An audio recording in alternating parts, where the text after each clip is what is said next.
Amigos queridos, quanta alegria de estarmos reunidos em nome de Jesus, entre amigos, que falam alto ao nosso coração e que vieram estreitar conosco pelas sintonias que nos unem, a fileira dos trabalhadores da vinha do Senhor. Que estejamos em nome de Jesus, amado Mestre, apostos e confiantes, dispostos a servir e a nos entregarmos docilmente às oportunidades benditas que a vida nos oferece. Quanto somos felizes, Senhor, por estarmos buscando, desta vez, a verdade da lei em nossas consciências. Neste momento tão significativo da humanidade da Terra, Senhor, que estejamos vigilantes para que as nossas preces possam atingir os amigos espirituais e estes prepostos do Cristo na Terra derramarem sobre nós vibrações balsâmicas, encorajadoras e esperançosas, para que nos sintamos protegidos e amparados pela vossa misericórdia, Senhor. Assim, Mestre amado, nesta súplica diária e na eterna gratidão de nossos corações, iniciamos as reflexões do Evangelho desta manhã. Obrigada, Senhor Jesus. Obrigada, amigos queridos. E que assim seja, Mestre.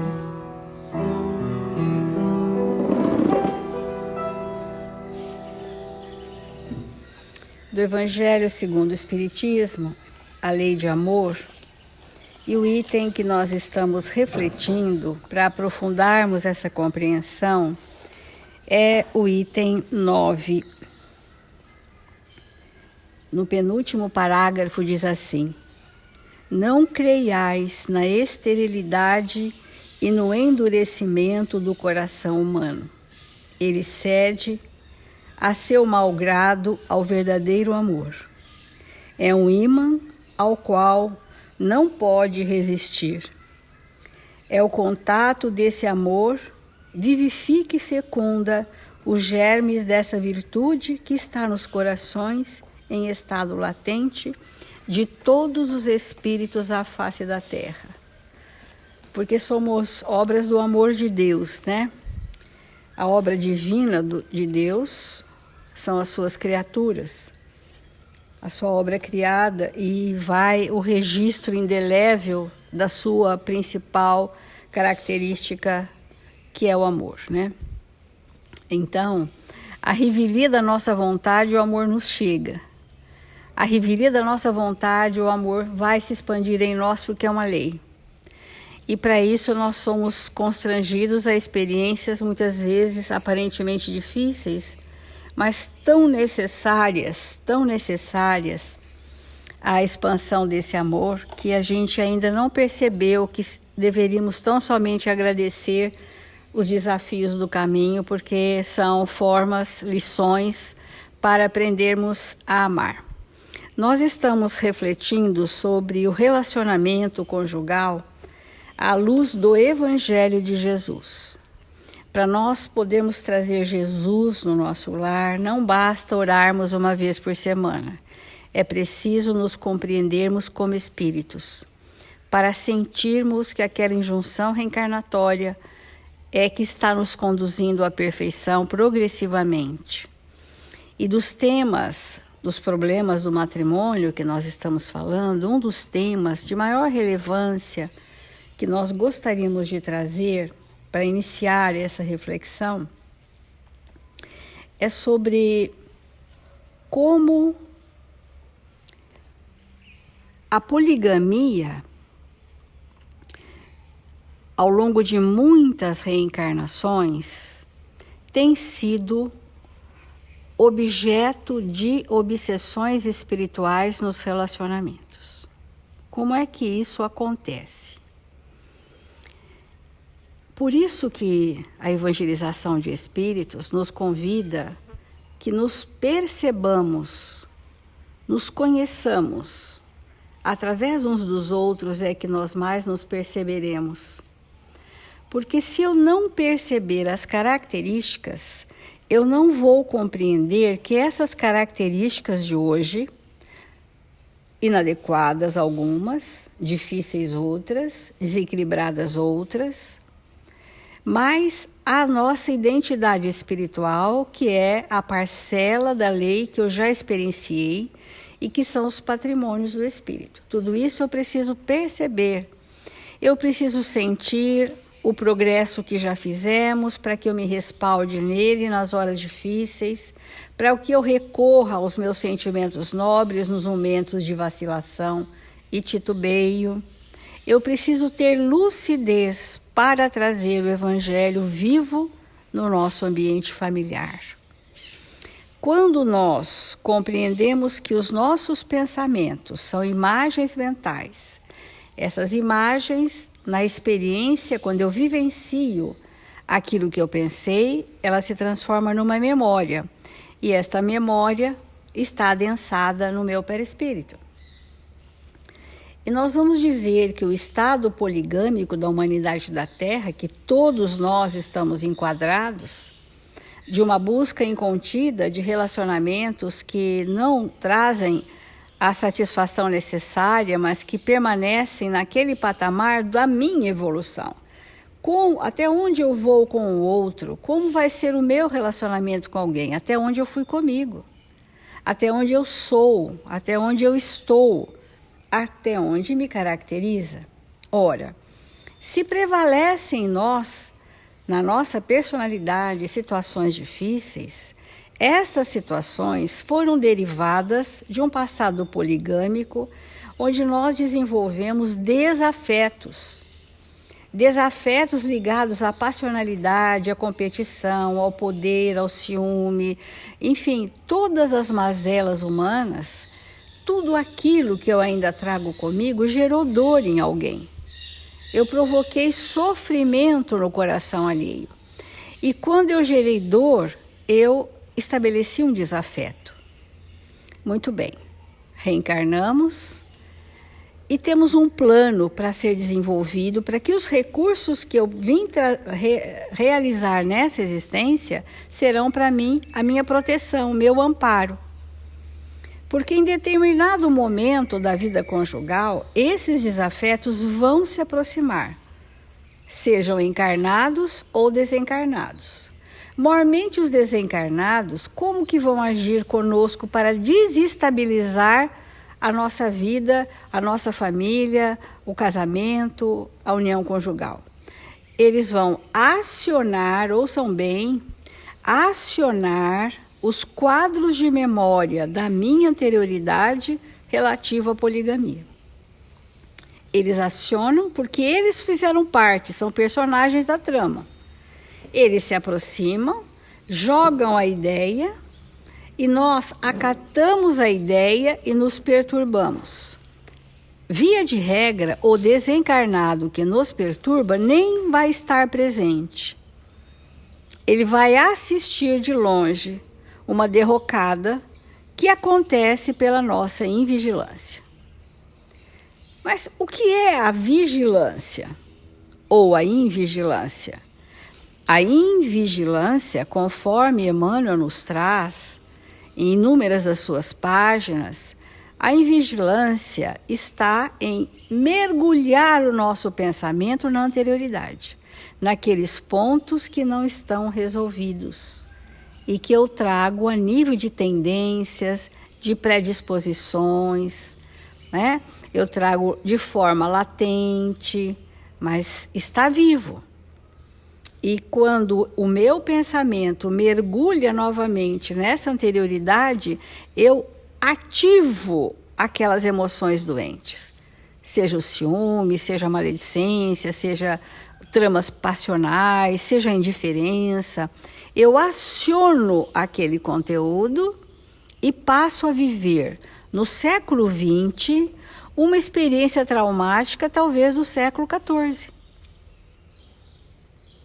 Então, ficamos presos no passado e os personagens que ainda estão vinculados a nós comparecem no nosso relacionamento e a nossa tendência é o quê? Repetir o passado.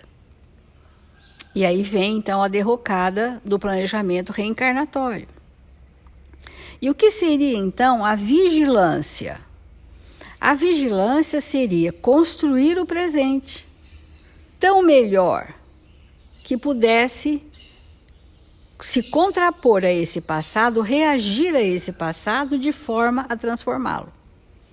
Então, todo espírito que está atento a construir no relacionamento atual, no presente, o melhor de si, ele está se protegendo e angariando uma vigilância que impede a infiltração de pensamentos difíceis que vão gerar os processos de obsessão espiritual que tem sido, na humanidade da Terra, motivo de grandes dificuldades na dissolução dos lares, do afastamento daqueles espíritos que precisariam seguir juntos até o fim dos tempos.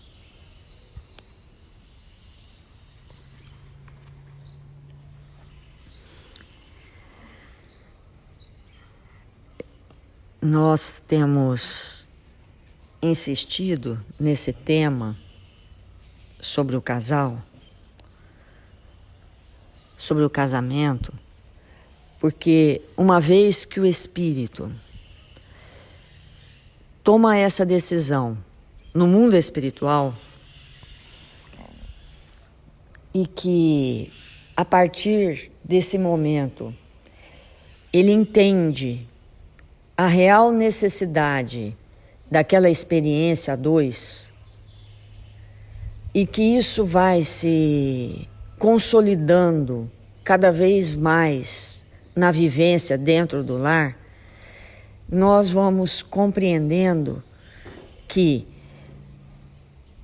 tornar-se um companheiro ou uma companheira que realmente seja o melhor que nós conseguimos ser, faz com que nós possamos cumprir com aquilo que viemos fazer, com aquela oportunidade recebida.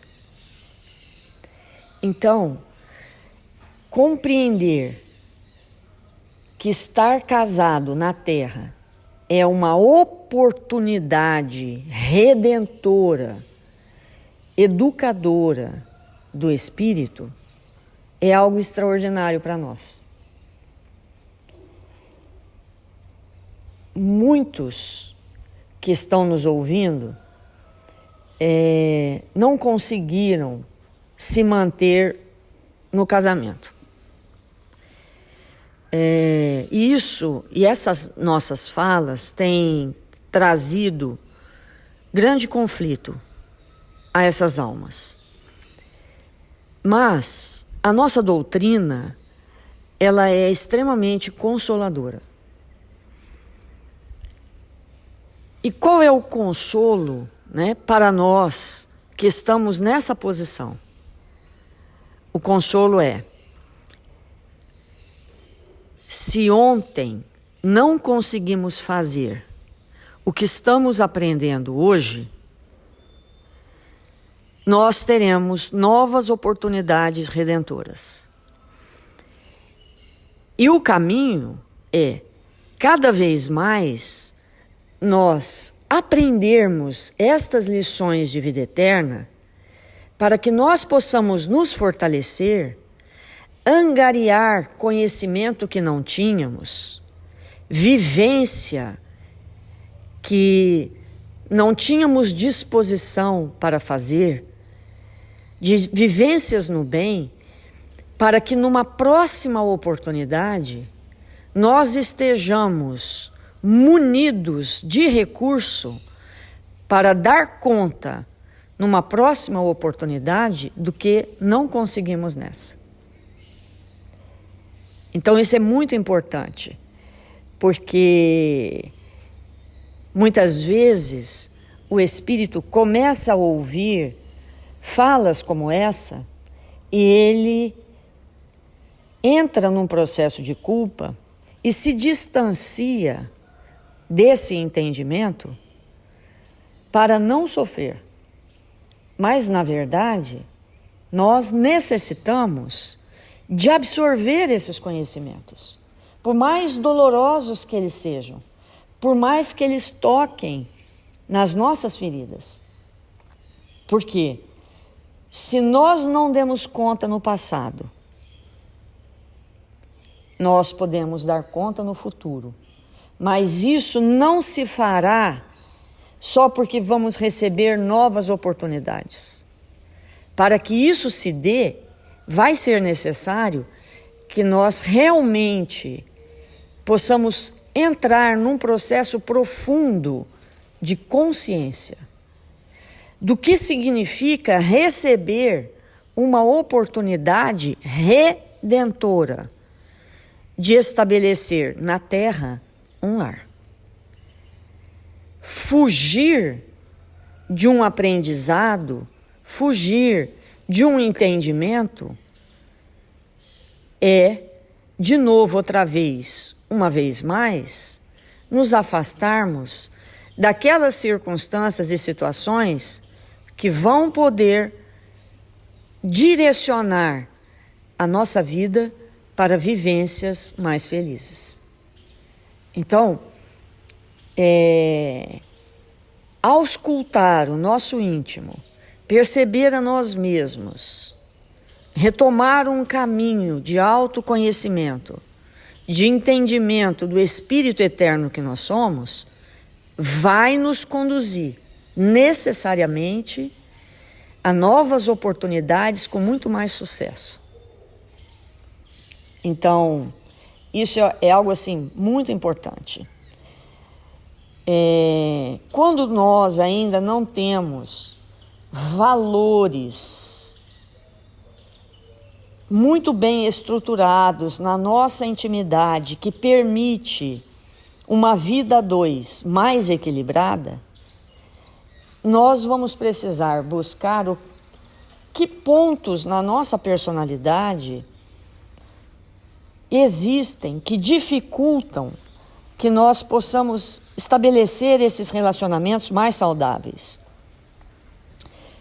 E Emmanuel tem um texto chamado Desapego, do livro Intervalos, e ele diz assim: a cobrança é um problema realmente aflitivo.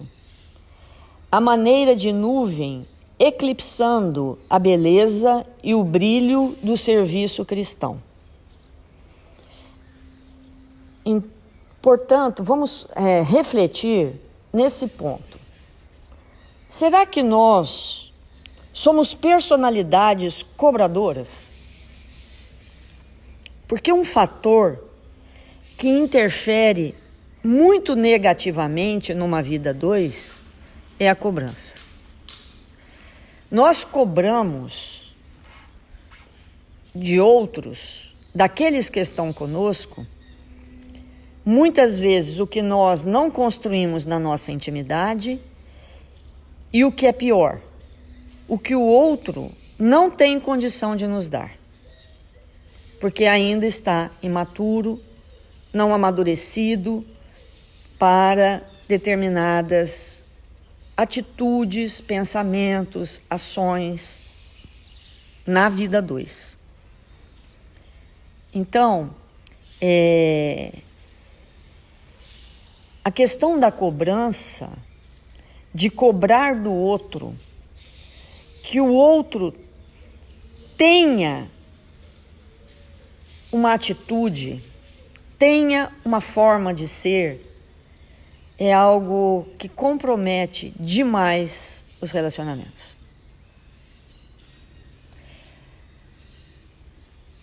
Como resolver esse tipo de situação em nossas vidas. Como resolver? Como ficar com um companheiro que cobra? E como amenizar a dor de um companheiro que convive conosco, espíritos cobradores?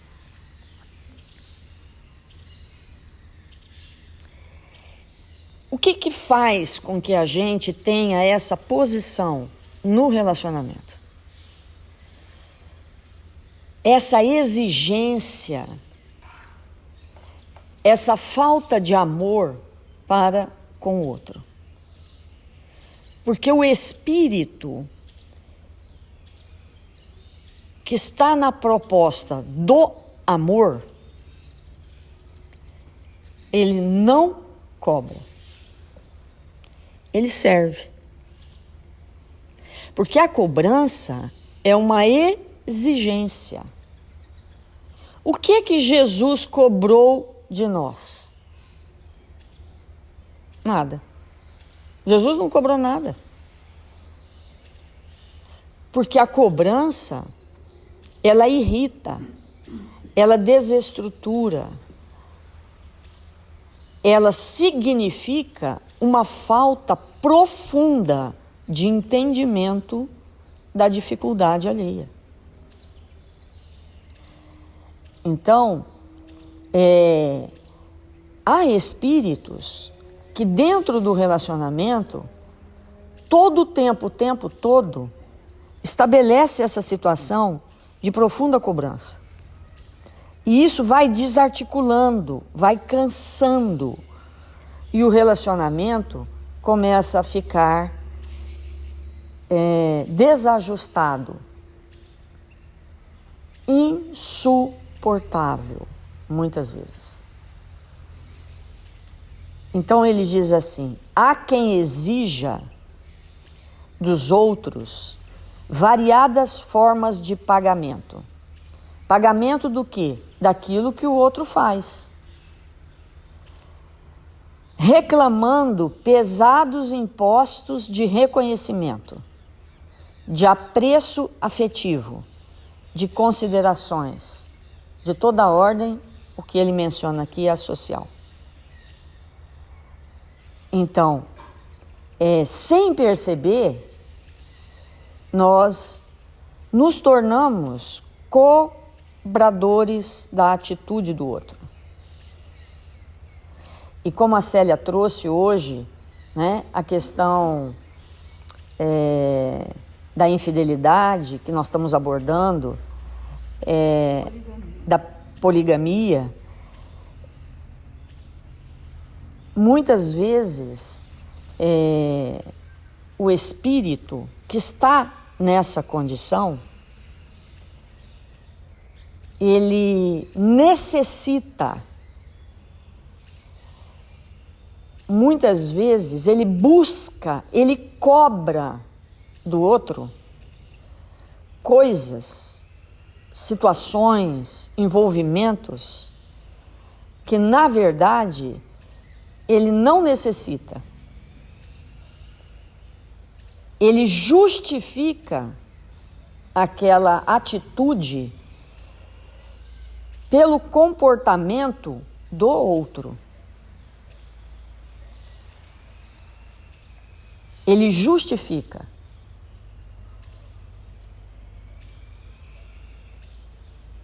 Então, esse processo de nós cobrarmos que o outro tenha para conosco uma ação, um pensamento, uma atitude que nos satisfaça, nós precisamos compreender que isso precisa ser construído a dois. Construído. Às vezes, a companheira não, entre aspas, atende a uma demanda íntima do companheiro, mas aquele movimento do casal existe para que aquela circunstância seja construída. para que aquele movimento seja construído e não cobrado. Porque a cobrança não leva a nada. Alguém cobrar de nós afeto, seja de que natureza for, de que intensidade for, é algo que pode ser considerado uma loucura. Porque alguém pode nos oferecer na base da cobrança? Bom, já que você está cobrando, toma. Não é? Então, o que é isso?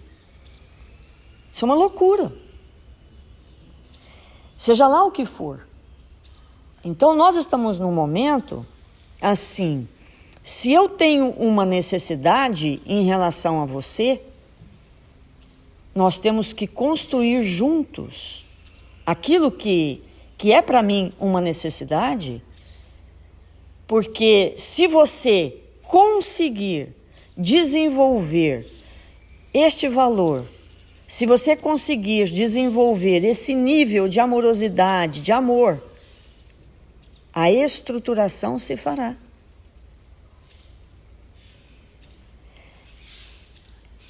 Isso é uma construção a dois.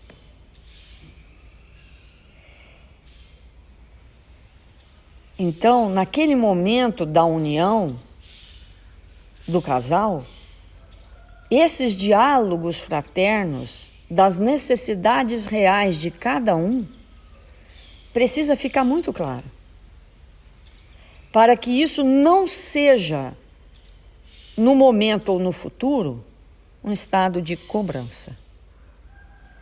Porque se eu estou cobrando, é porque você me deve. Mas será que a gente pode falar de amor desta forma? Será que nós podemos empregar a palavra amor desta maneira? Porque quem está cobrando está dizendo que o outro é devedor. Mas como eu posso dever do que eu não tenho?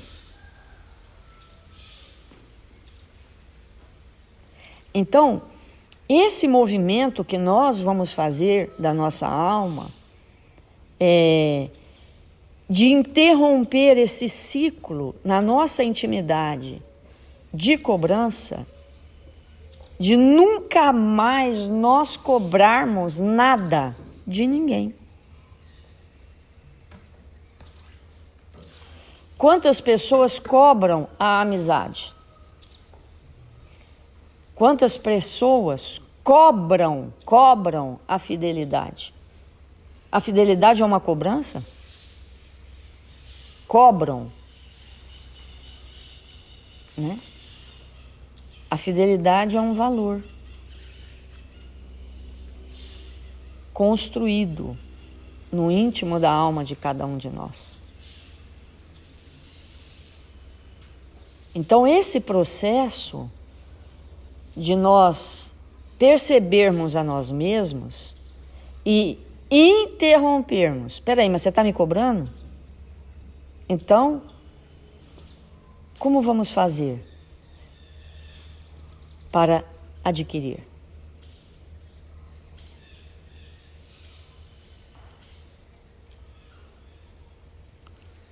Esse movimento nós vamos precisar refletir com muita profundidade. Vamos fazer a prece.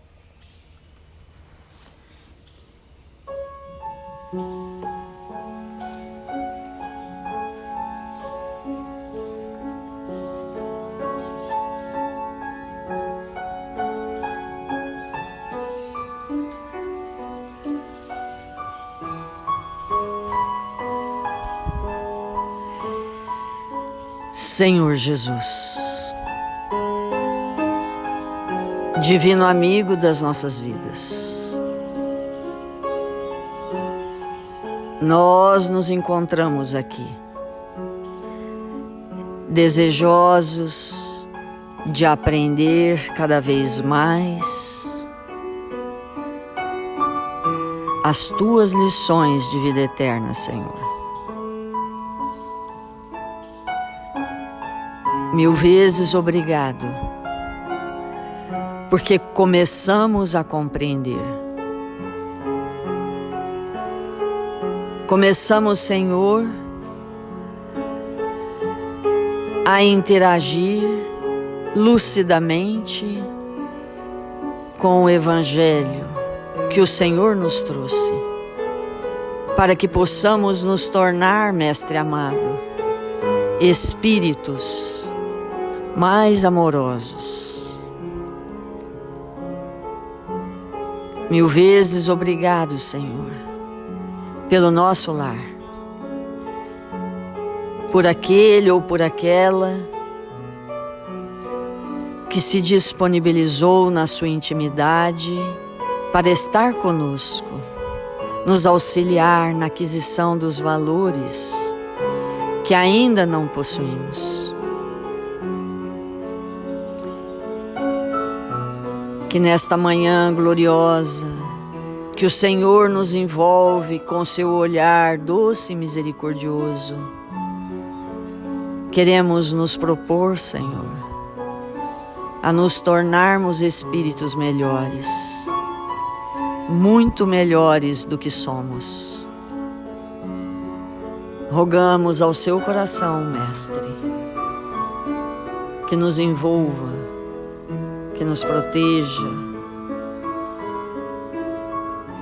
que olhe pelo nosso lar, pelos nossos familiares, para que possamos ser espíritos mais amorosos. Juntos seremos mais felizes, Senhor.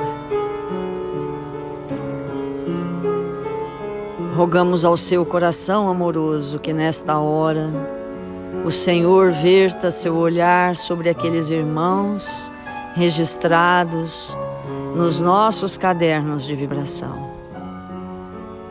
Aqueles irmãos que se encontram enfermos, necessitados de amparo, de saúde, de esperança. E nós outros, Senhor, que sempre oramos pela nossa nação, rogamos a sua proteção, Jesus, para todos nós, para que cada um, aonde quer que esteja, cumpra com seus deveres, para que esta nação de luz seja irradiada pelo amor de Ismael, que convida um a um a construção desta nação, onde iremos exemplificar para toda a terra o teu evangelho de amor. Que o Senhor nos abençoe e nos fortaleça, agora e sempre. Que assim seja.